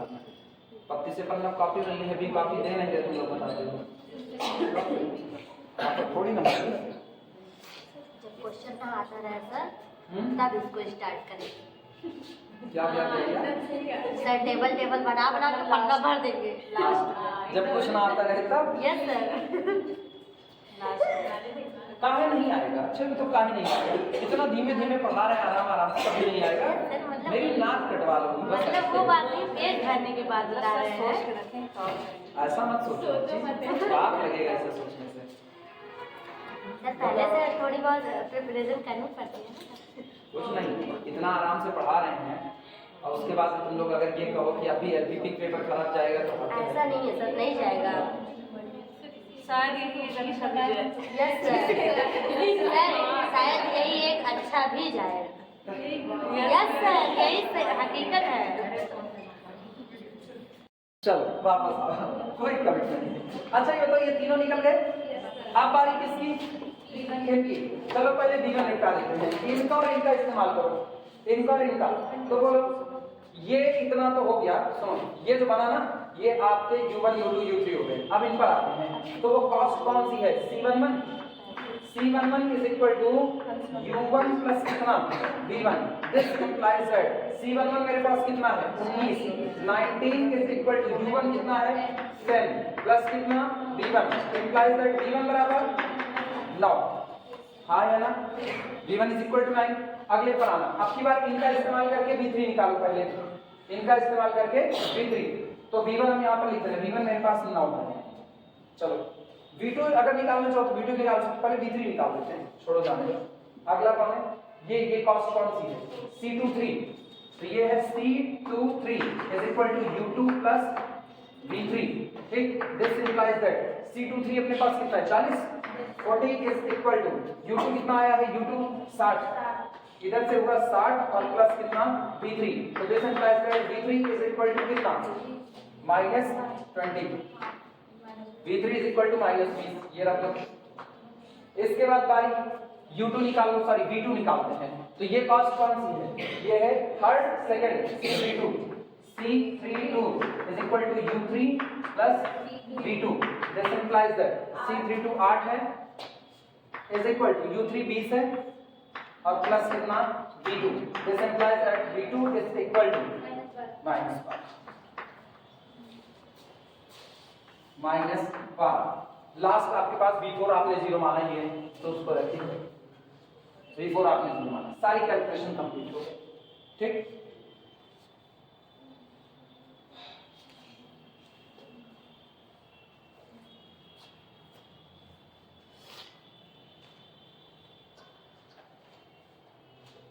आपको पता है चालाकी क्या दिखाएंगे? सारा अपॉर्चुनिटी कॉस्ट कैलकुलेट करके नहीं दिखाने वाले। ठीक, उसको हम लोग बताएंगे ऐसे निकालेंगे, ऐसे होता है। ये पूरा एक तरफ आल्सो यूजिंग क्या BIJ। सारे लोग समझो कैसे लिखा जा रहा है। पहले मैंने ये दिखाया, लैंग्वेज जितना हो सके उतना भी हम कम कर रहे हैं, लेकिन बहुत नहीं कम करें कि एग्जाम में बिल्कुल समझ ना पाए। इतना करने के बाद फिर वहीं पर लिख रहा है ऐसे कंबाइन करके, also using dij is equal to cij minus ui plus bj। ठीक, किसके लिए? फॉर अनऑक्युपाइड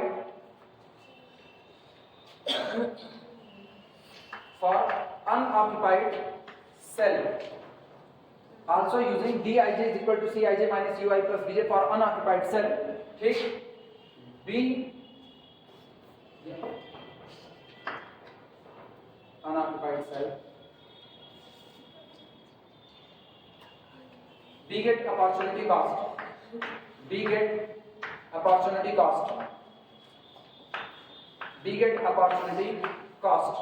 ठीक, and table becomes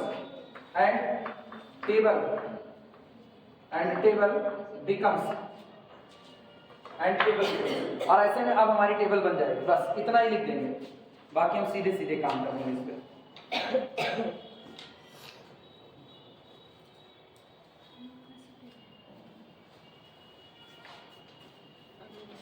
हर एक सेल के लिए जो कि अभी भी एलोकेट नहीं हुई है, जिसमें कोई एलोकेशन नहीं हुआ है, उस सेल के लिए फार्मूला होगा dij is equal to cij minus ui plus bj। उसके लिए for unoccupied cell b get opportunity cost, हम अपॉर्चुनिटी कॉस्ट फाइंड आउट करते हैं एंड टेबल बिकम्स, और तब हमारी टेबल बन जाती है। इस अपॉर्चुनिटी कॉस्ट को हम उसी टेबल के अंदर ही लिखेंगे, अनऑक्युपाइड सेल के अंदर। चलिए निकाला जाए, सब लोग ध्यान दो, जो लोग सीख चुके हैं वो सीख चुके हैं, जो नहीं सीखे हैं वो ध्यान दें। ये अनऑक्युपाइड सेल है, इसमें कोई भी एलोकेशन नहीं हुआ है, तो ये आपका है cij, ये आपका है cij, इसके ठीक सामने है ui और इसके ठीक नीचे है bj। इनको और इनको ऐड करो और यहां से घटाओ, तो देखो 10 में -12 ऐड करो -2 और 30 में से घटाओगे तो +2, तो 30 2 32, तो अपॉर्चुनिटी कॉस्ट आया +32, वहीं पर लिख दिया। क्लियर हुआ? फिर सुनना, ये आपका अनऑक्युपाइड है, अनऑक्युपाइड में ये आपका कौन है? ये आपका है C13, फर्स्ट और थर्ड कॉलम पर कॉस्ट है C13 के सामने U1 कितना 10 और V3 कितना -20। पहले आप इन दोनों को जोड़ो, कितना है -10 को 50 में से घटाओ तो 60 हो जाएगा, प्लस 60। ये चल रहा है बस। इन पर ठीक सामने जाओ, ये कितना 60 और ठीक नीचे ये कितना 9, 60 9 69, 70 में से 69 निकालो प्लस 1। 30 के ठीक सामने 60 और इसके नीचे -12, पहले 60 में -12 जोड़ दो, कितना आएगा 48। अब 30 में से 48 निकालो -18। नेगेटिव अपॉर्चुनिटी कॉस्ट आई कि नहीं? अब फिर गौर करना, इन पर आप 70 के सामने 20 और यहाँ -20, तो ये पूरा का पूरा +70। इसके बाद फिर 40 के ठीक सामने 20 और यहाँ 9 20 9 29, 40 में से 29 1 30 11। मिल गया कि नहीं? ये टेबल बनाओ, अब ये टेबल बनाओ, हाँ नया टेबल। उस नए टेबल में ये सारी बातें दिखाना है, U1 U2 U3 V1 V2 V3 पूरा दिखाना है।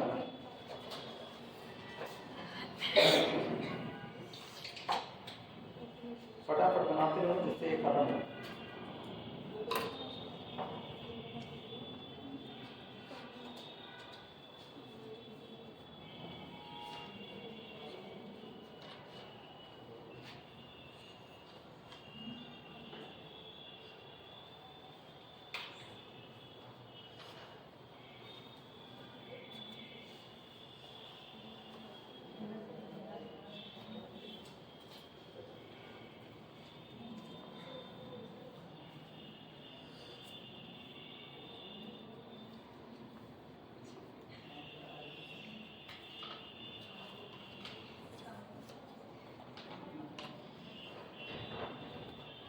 बहुत साफ सुथरी अपॉर्चुनिटी कॉस्ट दिखाना है।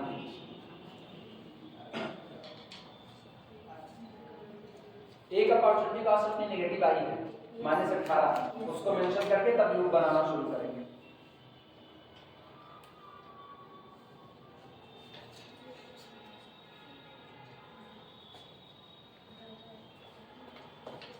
तब तक इनको रोक दें, काहे MB बढ़े। ये बताओ टेबल बन गई सबकी? अब सुनो, मेंशन करो नीचे, एक बात मेंशन करो, बोले लिखना here here B get one negative opportunity cost लिखना, हियर बी गेट, ये अपने को मिली हुई है, here B get one negative opportunity cost, here B get one negative opportunity cost, here B get one negative opportunity cost,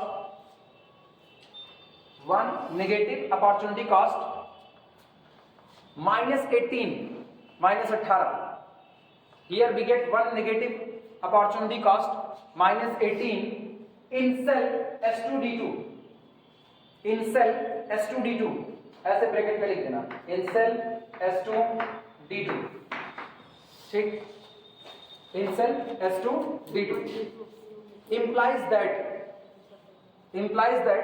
solution is not optimal, implies that solution is not optimal, जो बताता है negative opportunity cost बताती है कि आपका solution optimal नहीं है, implies that solution is not optimal। Clear हुआ? अब सुनो, so we construct a loop, so we construct a closed loop, so we construct a closed loop, so we construct a closed loop, इसलिए हम एक closed loop बनाएंगे। अब जैसे लिख रहे हैं ऐसे लिखना, so we construct a closed loop starting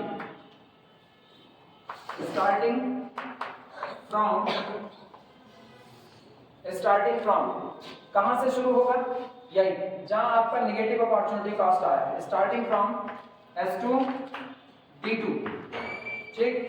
हाँ समझे,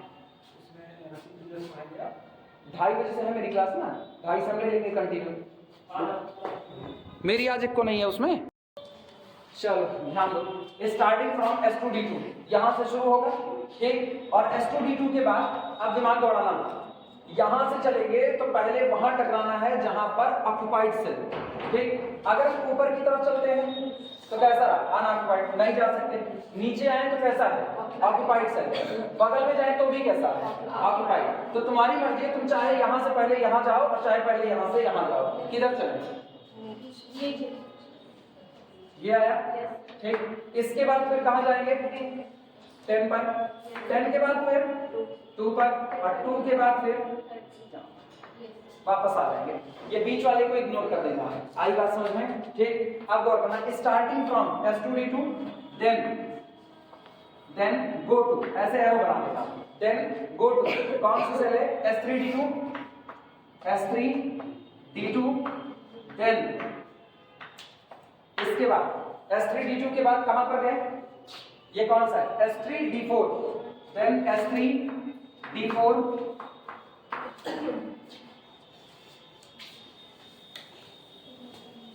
S3D4 के बाद बोलो S2D4, यहां से देन S2D4, और S2D4 के बाद वापस आ गए S2D2, देन S2D2, ये रहा बस एंड, यहीं पर नीचे लिखना एंड, जहां से शुरू किए थे वहीं पर वापस आ गए कि नहीं, मार्किंग कर लो, यहां से प्लस साइन, यहां से माइनस साइन, यहां से प्लस साइन, यहां पर माइनस साइन और यहां प्लस साइन, क्लियर हुआ? यहां पर लिखना है take sign plus minus plus minus, बस इंड वाले पर कोई साइन मत देना, उसका आप ऑलरेडी प्लस साइन दे चुके हो, take sign plus minus,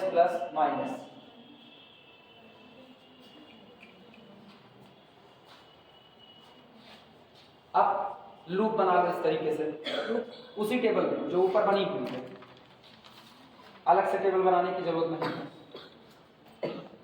bracket में लिखना shown in above table, shown in above table,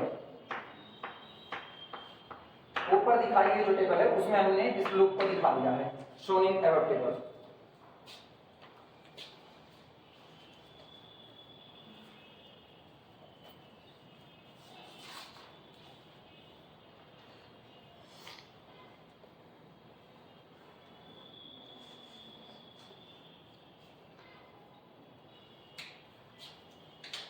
अब जहां नेगेटिव साइन है वहां से हम लोग मिनिमम एलोकेशन को उठाएंगे।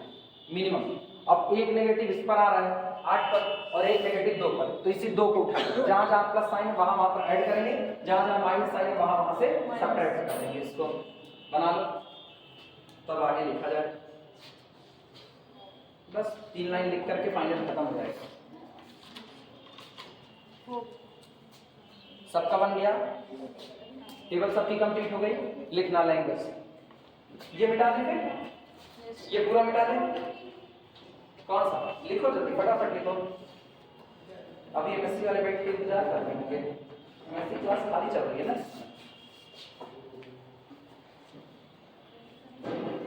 तो 4 अपने लोग जैसे क्लास बढ़ाते तैसे छुट्टी आ जाती है। 4 दिन की छुट्टी है,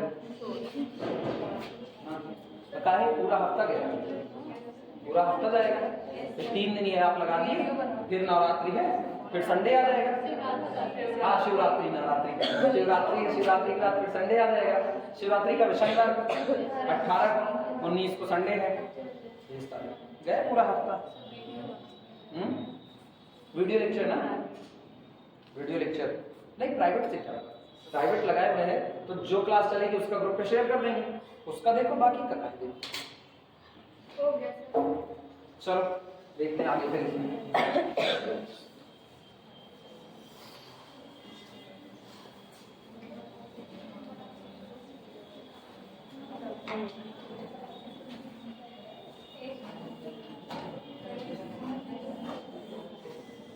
चलो लिखना, लिखो।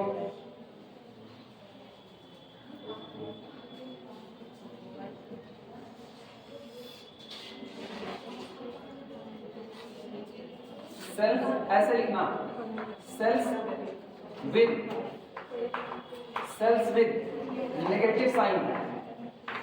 लिखो लिखो लिखो, सेल्स विद नेगेटिव साइन, वो सेल्स जो नेगेटिव साइन के साथ आ रही है। सेल्स विद नेगेटिव साइन, कौन कौन सी सेल नेगेटिव साइन के साथ आई? S3D2, S3D2 एंड और कौन सी आ रही है? S2D4, S2D4। ठीक, जहां पर मिनिमम एलोकेशन किसके पास है? S2D4 के पास। ठीक, where minimum allocation, where minimum allocation present, minimum allocation to present, minimum allocation to present in S2D4, जहां पर S2D4 में सबसे कम आपका एलोकेशन मौजूद है। Add it, ऐसे लिखना, add it where plus sign present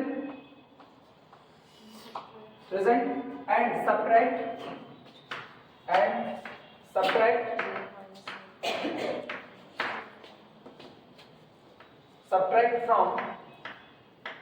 subtract from where minus sign present। चलो वहां ऐड करो जहां पर प्लस साइन प्रेजेंट है और वहां सब्ट्रैक्ट करो जहां पर माइनस साइन प्रेजेंट है। इतना ही लिखेंगे। अब इसके बाद टेबल में सुधार कर रहे हैं, तुम लोग नई टेबल बनाओगे। फिर यहां पर प्लस है तो यहां पर 2 ऐड हो जाएगा। सारे लोग ध्यान देना, यहां प्लस है 2 ऐड होगा, तो ये सेल अनऑक्युपाइड थी, अब ये ऑक्युपाइड हो जाएगी। यहां पर 2 ऐड कर रहे हैं। ठीक, तो लो 2 का एलोकेशन हुआ। अच्छा, 8 में से 2 निकाल दो तो कितना? 6। अब यहाँ एलोकेशन केवल कितने का रहा? 6 का एलोकेशन रहा, ये 6 का एलोकेशन। इसके बाद 10 में 2 जुड़ जाएगा, 10 2 12 का एलोकेशन हो जाएगा, 12। और यहाँ 2 में से 2 चला गया, कुछ नहीं बचा, ये सेल अनऑक्युपाइड हो गया। ठीक, ये 7 का 7 ही रहेगा, इसमें कोई बदलाव नहीं, इसको 7 ही रहने देना, 7। और सुनो, नई टेबल में अपॉर्चुनिटी कॉस्ट फिर से कैलकुलेट होगी, इसलिए अब ये सब मिटा देते हैं। नई टेबल के लिए UREVJ फिर से निकाले जाएंगे। हो गया, नई टेबल ये सामने मौजूद है।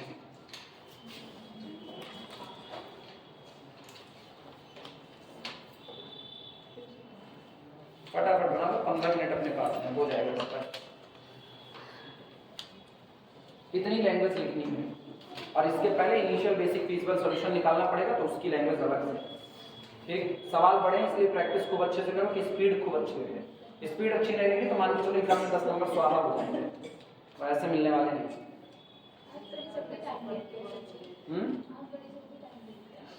कहाँ बड़ी जल्दी बीत गया, 2 घंटा पढ़ाए, वो सुबह 1 घंटा 20 मिनट वाली क्लास में रवि सर चले गए। कल रवि सर, कल क्या, कल तो कोई नहीं पढ़ाया, कल तो छुट्टी है, तुम लोग और मगर कल छुट्टी है।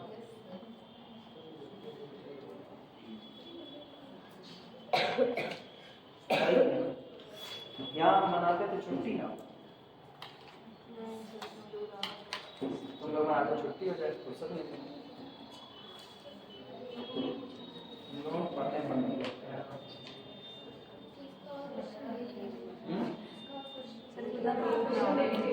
हाँ, क्वेश्चन ग्रुप में सेंड कर देंगे। ठीक, क्वेश्चन ग्रुप में सेंड कर देंगे, लगा करके अपलोड करना। या 1-2 क्वेश्चन का वीडियो बना देते हैं। और अब तो सीख ही गए हो कैसे क्या हो रहा है, तो अब तो इतना ज़्यादा सिखाना है नहीं। पेनाल्टी कैलकुलेट करेंगे, गूगल से लगाएंगे, नॉर्थ वेस्ट से लगा देंगे, किसी से भी। अब तुमको सिखाना है लूपिंग करना, कैसे आप लूप बनाते हैं। ठीक, सॉल्यूशन निकालना हम सिखा चुके हैं। 3 में से क्वेश्चन है बुक में, हाँ, उसमें कई क्वेश्चन ऐसे हैं जिसमें डिजनरेसी आई है, तो उसको भी सॉल्व कर सकते हैं। अभी आने दो, वो अगला मेथड है, इसी के बाद बताएंगे कि अगर वो हो गया कि आपको जितना आपको रिक्वायर्ड नंबर ऑफ एलोकेशन चाहिए m + n - 1, वो ना मिला तो क्या होगा। तो ना मिला तो क्या होगा, तो चैप्टर अभी चल रहा है, बंद नहीं हुआ है।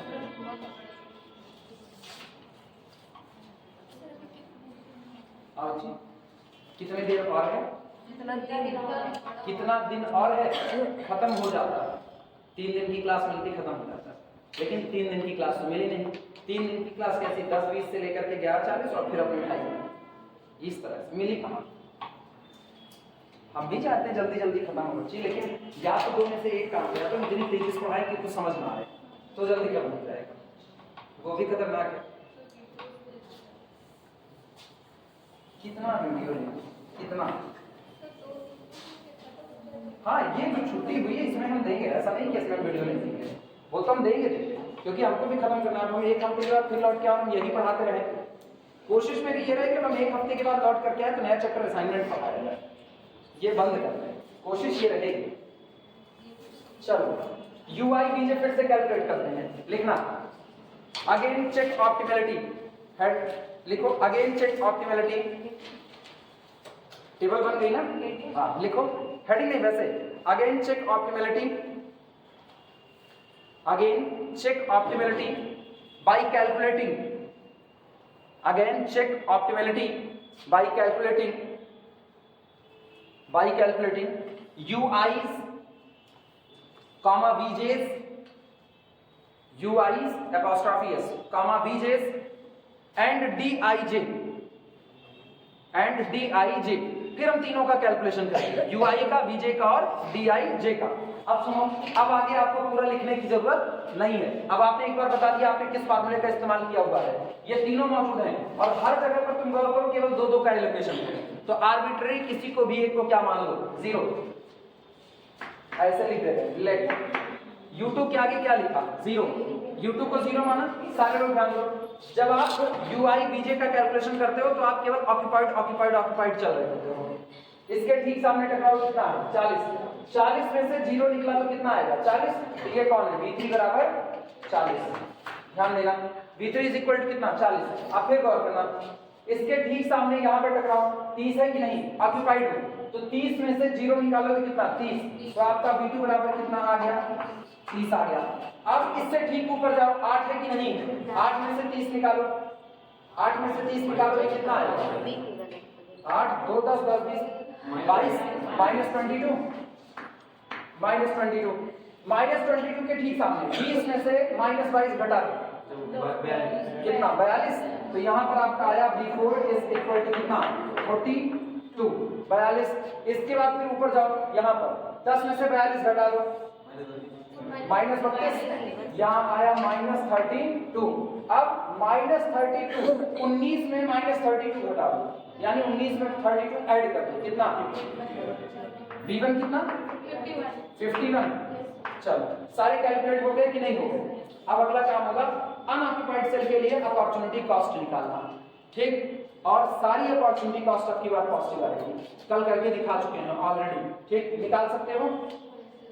सुनो, इसके लिए 32 में ये 30 में -32 जोड़ो, -2 आया, यहां से घटाओ तो 30 -2 प्लस 30 प्लस 30, यहाँ 40 में 32, 40 में -32 जोड़ो कितना 8, अब यहाँ बोलो 50 में से 8 गए 42, ये आया प्लस 40, यहाँ 0 और ये कितना 42, 60 में से 42 निकालो 18 प्लस साइन के साथ। इसके बाद यहाँ -22 और 40 ऐड करो कितना आएगा, -22 और 40 18, 70 में से 18 निकाल दो, 70 में से 10 निकाल दो 60, 8 और निकाल दो 52 प्लस 52। इसके बाद यहाँ 51 में ऐड करो -22 कितना, 51 में ऐड करो -22 मतलब 51 में से 22 निकाल दो कितना 32, 40 में से 32 निकाल दो, हम नहीं जानते, हम पूछ रहे हैं बस खाली 29, अब 40 में से 29 निकाल दो 11, तो प्लस कितना आ गया 11, यहाँ कितना है 0, यहाँ कितना 51, 70 में से 51 निकाल दो 19, तो प्लस 19, ये रहा, सब हो गए। ये बताओ क्या कोई अपॉर्चुनिटी कॉस्ट नेगेटिव आई? नहीं, ऑल अपॉर्चुनिटी कॉस्ट ऐसे हम यहाँ पर लिख देंगे, all Dij greater than or equal to 0, सारे पॉजिटिव हैं, implies that this solution is current solution is optimal, current solution is optimal।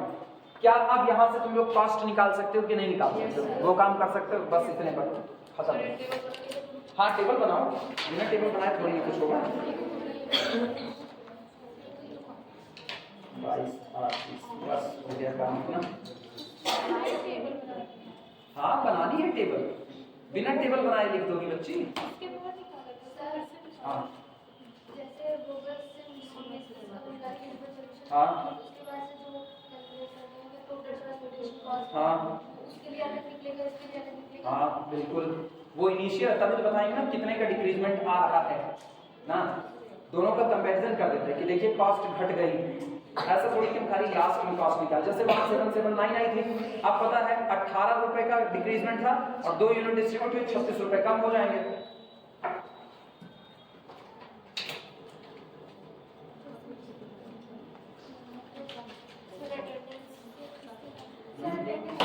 बाद में मिलेंगे बच्चे।